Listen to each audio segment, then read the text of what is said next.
How is everybody doing? Welcome to Blue Pill Podcast. Like I said before, I'm going to be doing a lot of Blue Pill Podcast episodes on gaming reviews and stuff because I've been doing a shit ton of video gaming. Classic system, Game Boy Advanced SP, Game Boy Color, Game Boy, regular Game Boy. I've just been doing a lot of retro gaming here lately. And honestly, I don't make money off this channel. So everything I put out is pretty much a passion project. And this is what I'm passionate about right now. And this is what makes me happy right now.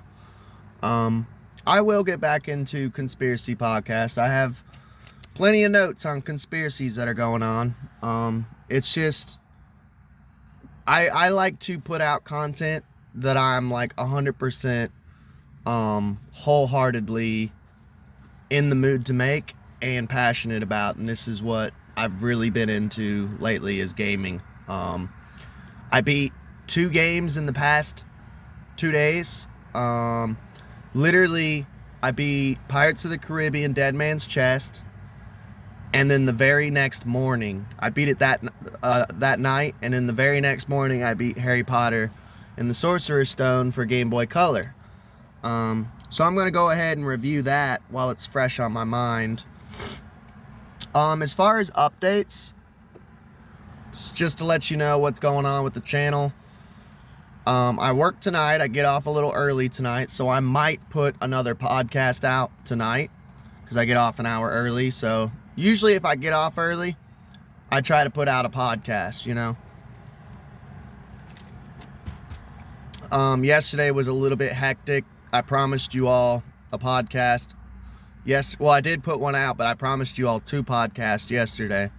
But I got called into work early, so, and then by the time I got off, my wife was still up, and she was watching TV. I just didn't get around to it, but hey, is what it is. Here's some stuff that's going on with the channel.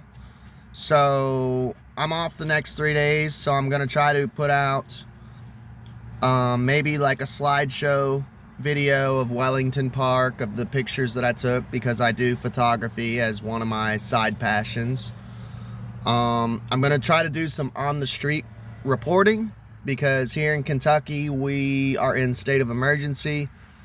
For the past 4 or 5 days we've literally had tornadoes, sirens going off, super windy, super stormy.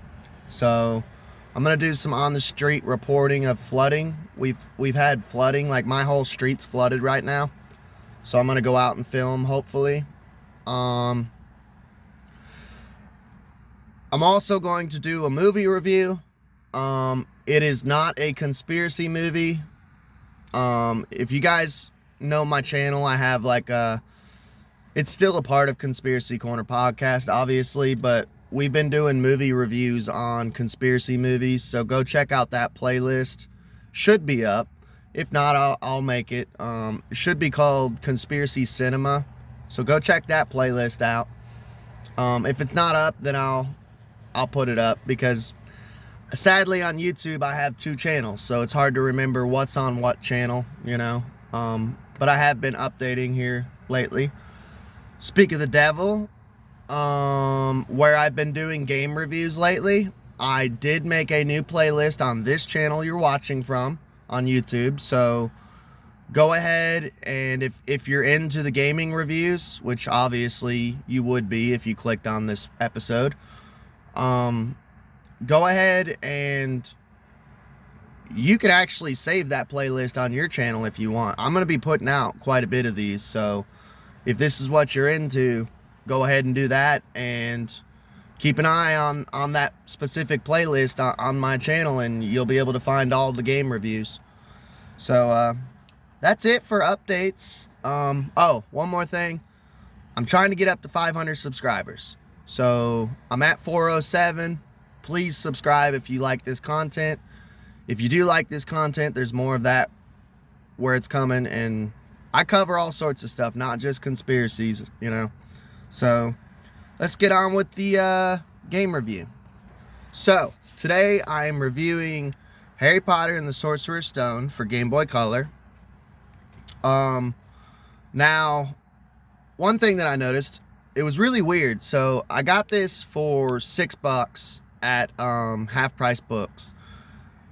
We have them here in Kentucky. I'm not sure if it's like I think it's a nationwide thing, at least in America. Half Price Books are fucking awesome. So any form of media, whether it's record, cassette, video game, books, they sell all forms of media. They take the price of what it's worth and cut it in half. So everything's 50% off. It's fucking awesome. So my wife went to Half Price Books the other day. I went to work, got home, and my light was off, but the TV was on. And she was asleep.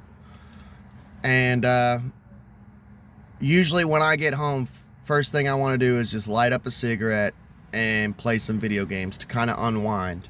So I grab my SP, and the room's kind of dark, and I see a cartridge laying on top of the desk, and I'm like, oh, fuck yeah, dude. And I pick it up. I thought maybe at first I thought maybe I'd left a game out, which I'm kind of OCD with my games, my books, with my items. I'm real OCD. Like, I like to take care of things, you know. That's how I was raised. Like, if you own something, take care of it, you know. So, like, that's weird for me. I always make sure all my games are put up in the box, you know, they're all lined up, and I'm OCD about stuff that I care about. So I'm like, that's weird, my game's left out, and I pick it up, and I realize it's taped to a price tag, and I'm like, oh, fuck yeah, she got a new game. So I turn on the light. She got me Lion King for Game Boy, regular Game Boy. I'm gonna review that one day. It's sad, but $6, Half Price Books. So I talked to her the next morning. I'm like, hey, thank you so much for getting me Lion King, you know. Because I have it for Sega Genesis. I enjoy it, but my Sega Genesis is in storage unit, and I don't mind getting something on a different platform because they usually change stuff for the game anyways. And it would be nice to have it on the go for road trips and stuff.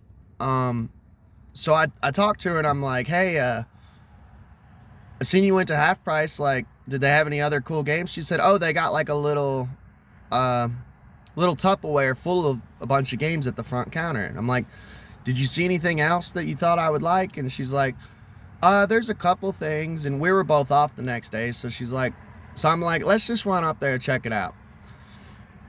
So I go up there. They have Namco Museum, which has Galaga. Galaga is one of my favorite games, so I picked it up, $6. Then I see Harry Potter and the Sorcerer's Stone. So, $6. Now, I'm freaking out. I'm like, because me and my wife have found stuff that is super expensive at yard sales and shit.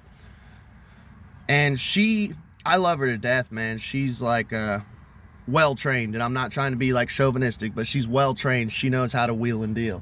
So anytime that I've found like a gem that I think is worth a shit ton of money for super cheap, but the person selling it doesn't know that, I'm always like, look, man, look at this shit, dude.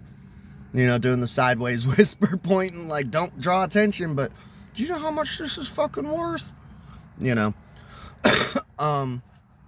So for some reason, because I had been looking up older games now that I got an SP, I window shop, you know, I'll go on eBay, look shit up.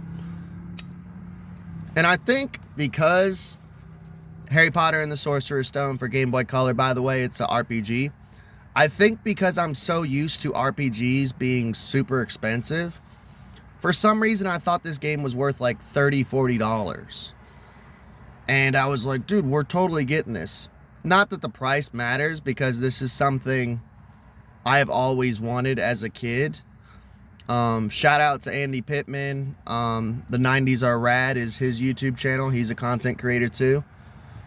Me and him were best friends down in Florida. We grew up together and shit. We've known each other since we were kids, man. I'm talking like pre-puberty, you know, elementary school.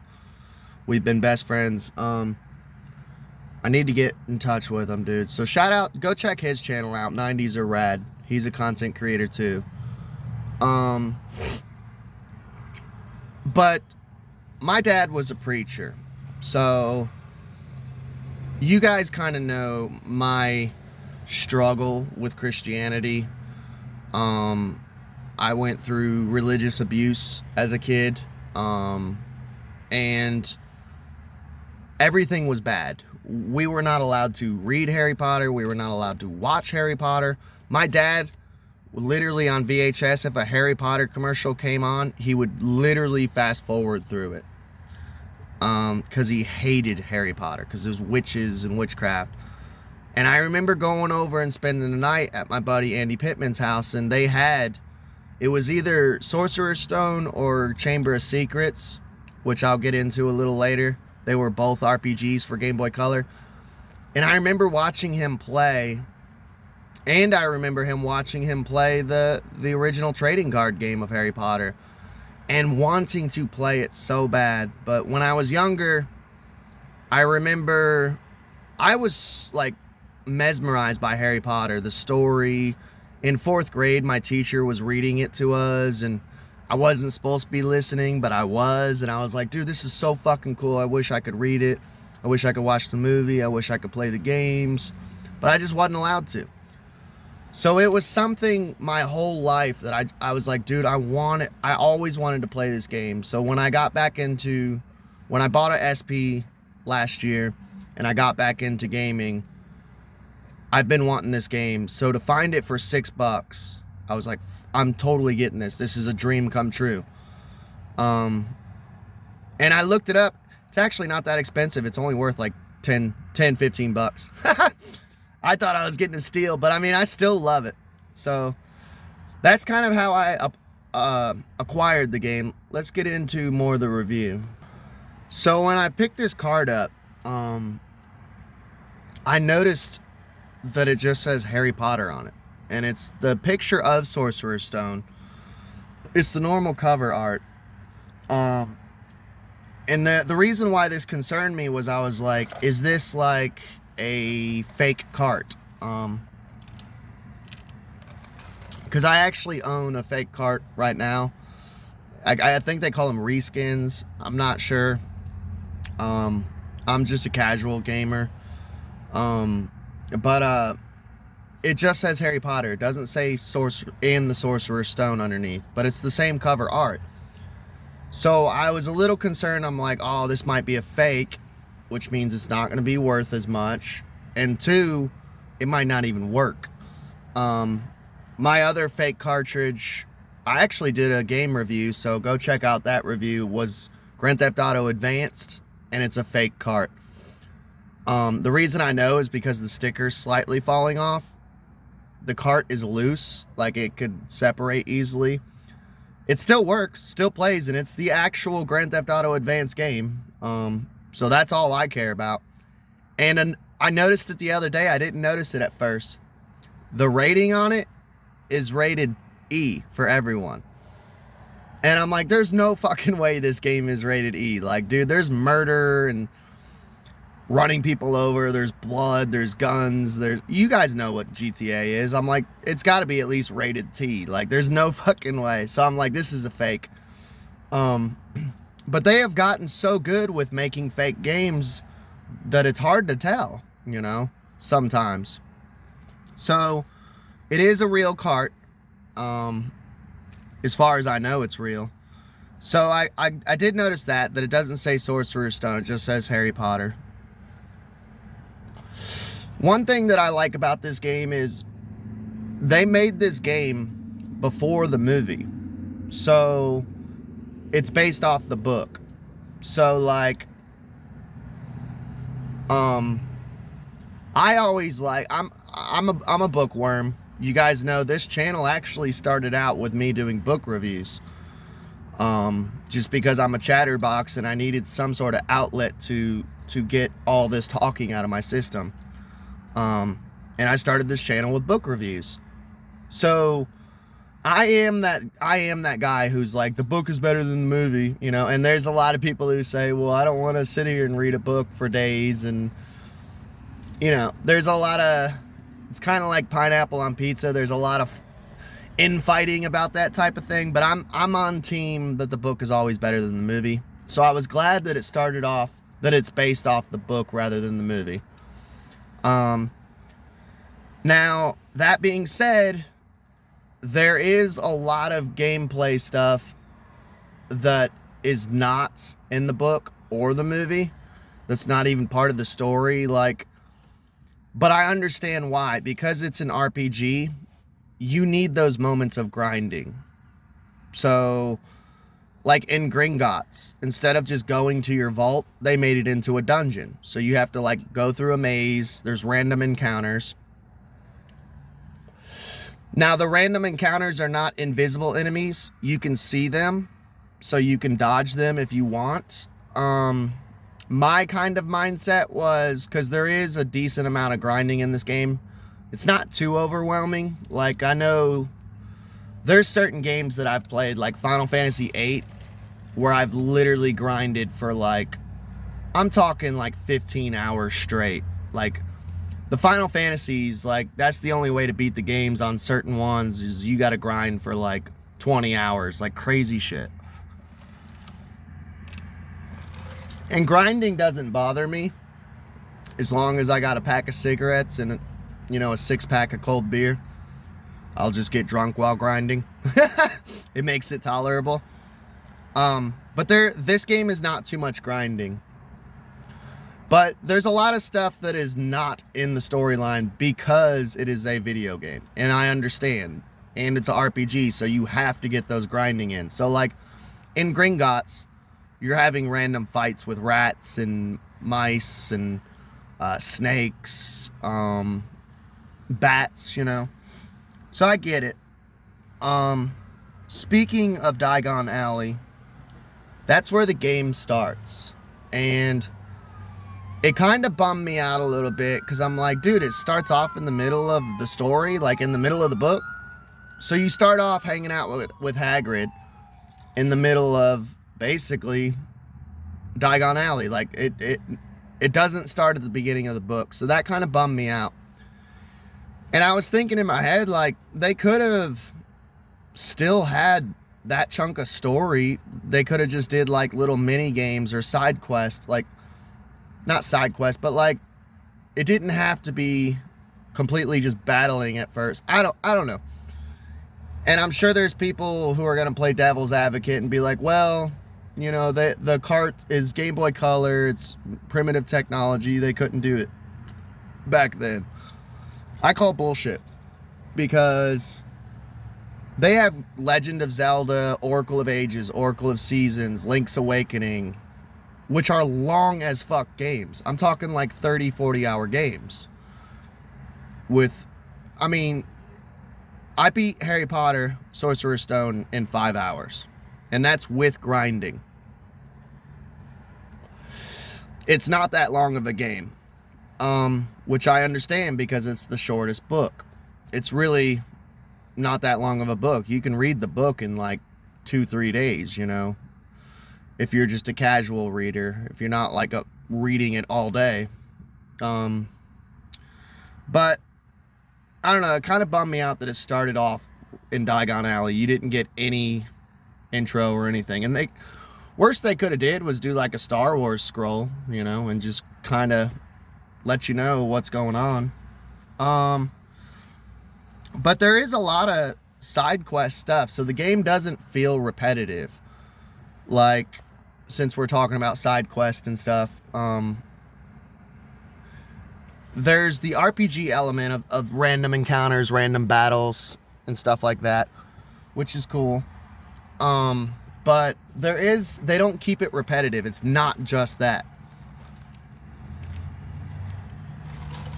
For the herbology class, something that's not in the book, but it's in the game, you have to find, it's there's a lot of scavenger hunt parts of the game, to where you have to go and search for herbs.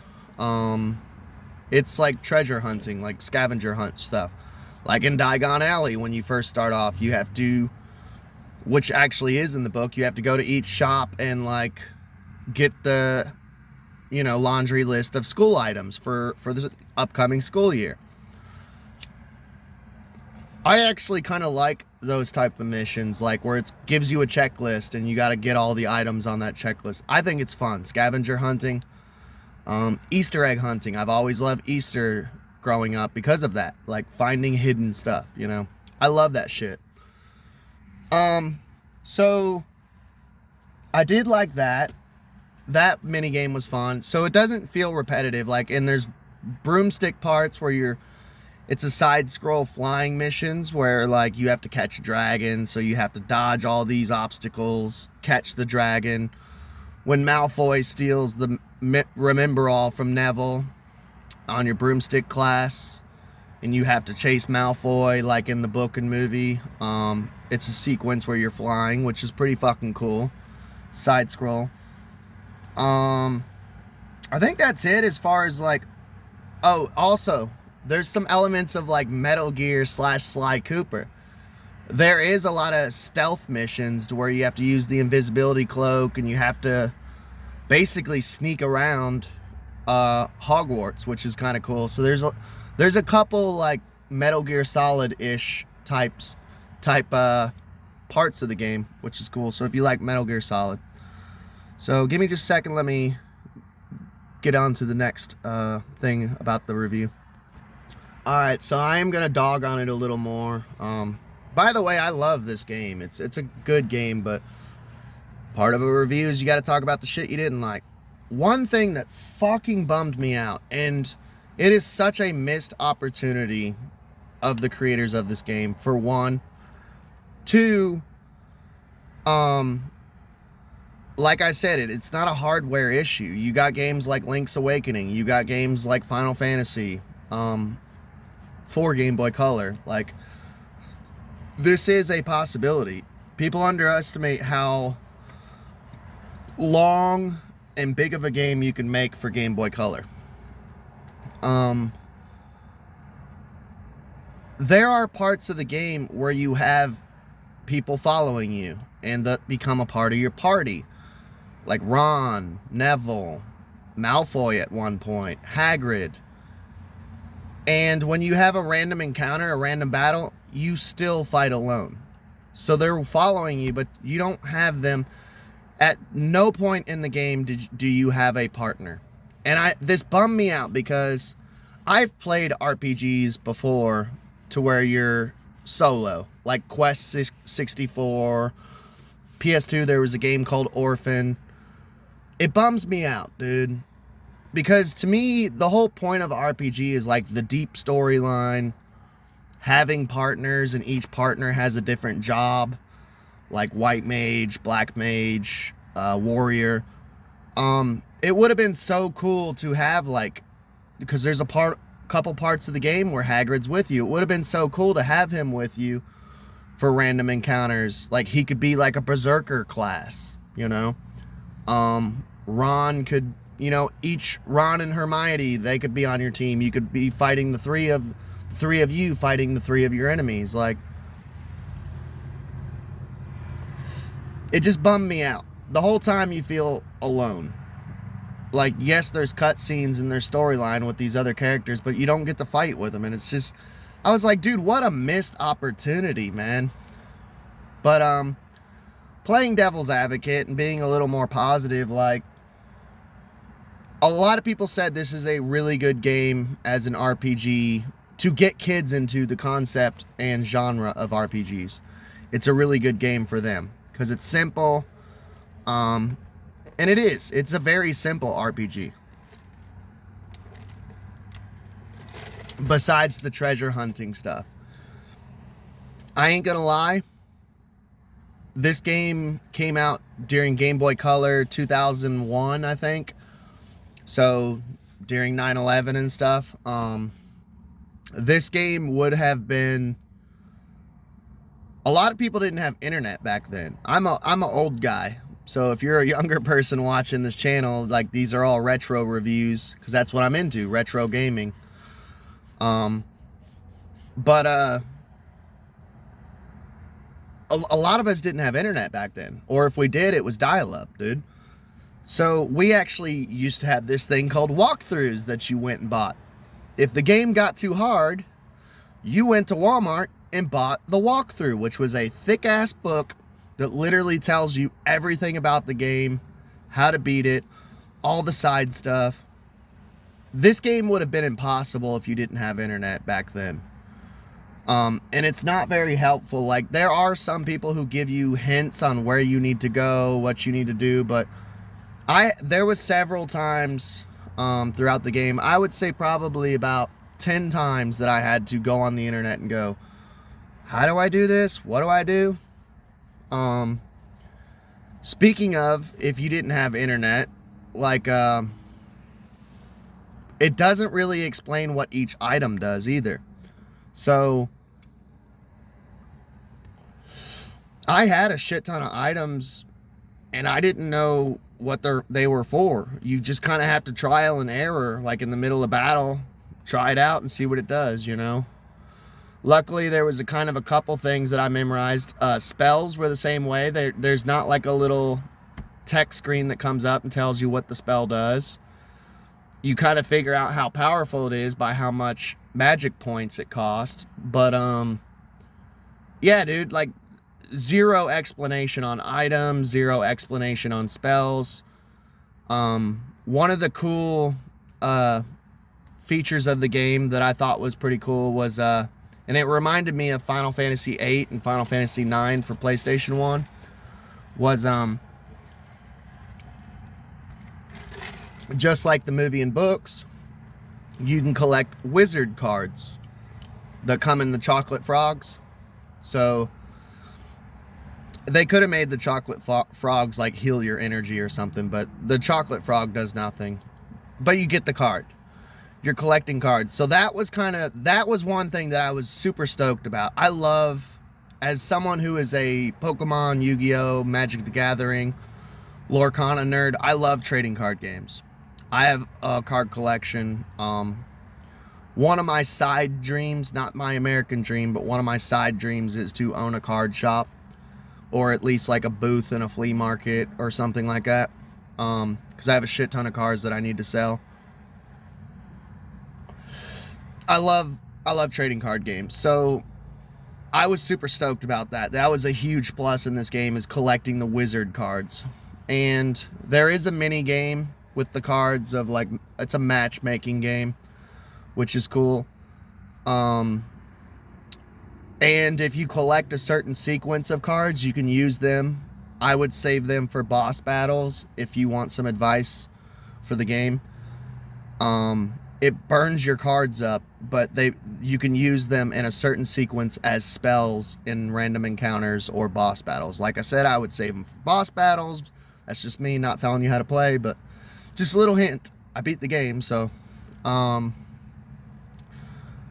wish, though, and maybe I just didn't run across it in the game, I wish that you could have done that matchmaking game with random people. Kind of like how in Final Fantasy VIII you can do card battles with people in random. That would have been cool. There is a mini game, like I said, that's a matchmaking game. It just would have been cool to actually battle people instead of like the computer. They could have definitely expanded on that.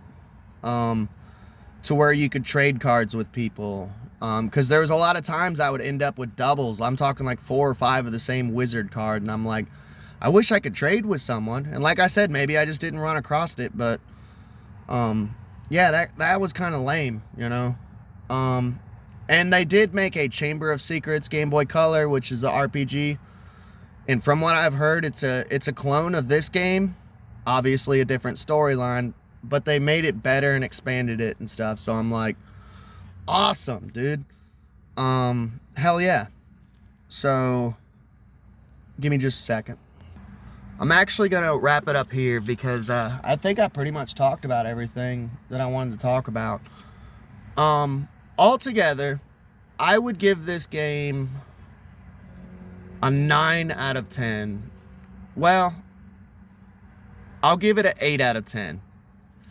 because I beat it in 5 hours. I was expecting, when I bought the game, I found obviously so yeah, 8 out of 10. When I bought the game, I found obviously older save files, and somebody had put in like 20 hours. So I was already excited of like, oh, someone put in 20 hours. This is like a 20, 30-hour game, you know? And he was on level 98 or something. I beat the game in 5 hours. So it's a shorter RPG. And it was a little disappointing because Harry Potter has always been known as thick books and long reads, and the movies are long. You would expect the game to be long. I was expecting at least a 20-hour game. So it was like 1/4 of what I thought it would be. So it was a little too short for my liking. Like I said, it bummed me out. You couldn't have partners. It would have been so cool to have Hagrid as a berserker class, you know. But I mean, those are honestly my only two big complaints. Oh, and the card game, you know, I'm not going to rehash that.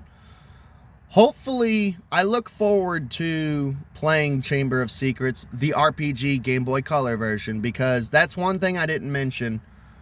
They made a Game Boy Advance version, same company, everything, EA Games, but it's more of a action adventure, not an RPG. Same thing with Chamber of Secrets. They made a Game Boy Advance version and a Game Boy Color version. I want the Game Boy Color versions because those are the RPG versions of turn-based battle. I like the style. I like it 10 times better than the action adventure one. Plus, I like the card game part of it. As far as replay value, when you beat the game, you can replay the game with all your stats, so it'd make the game 10 times easier. The only reason I see that I would actually replay the game would be to collect all of the cards. I'm not sure if you get to keep all the cards from your original save file when you beat the game. I think you do. I think you still retain all the items and cards and all that. So I could see myself, let's say I'm broke and I can't afford getting a new game, but I still want to play some video games. I could see myself, as far as replay value, looking up on the internet, finding out where all the cards are, spending all my money on just cards, trying to get every single card in the game. That would be cool. But yeah, I give it an 8 out of 10. Graphics are dope. The colors are beautiful. The only thing that I found that bummed me out too was it's kind of dark. It's super fucking dark, and I have a rebuilt SP, so my screen is already kind of dark. On any game that I've played that gives you the options to make games brighter or more pale looking, I've had to do that because whoever put in the backlight, they replaced the backlight. It was broke. It's a rebuilt SP.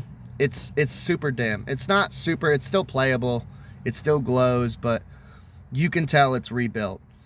And it's not as bright as a normal brand new SP. So I already struggle with that in general, but apparently a lot of other reviewers have complained about the game is a little too dark and they don't have the setting to brighten it. But yeah, I give it an 8 out of 10. Go play it. It's awesome. I hope y'all enjoyed. Please like, share, and subscribe, and y'all have a good day.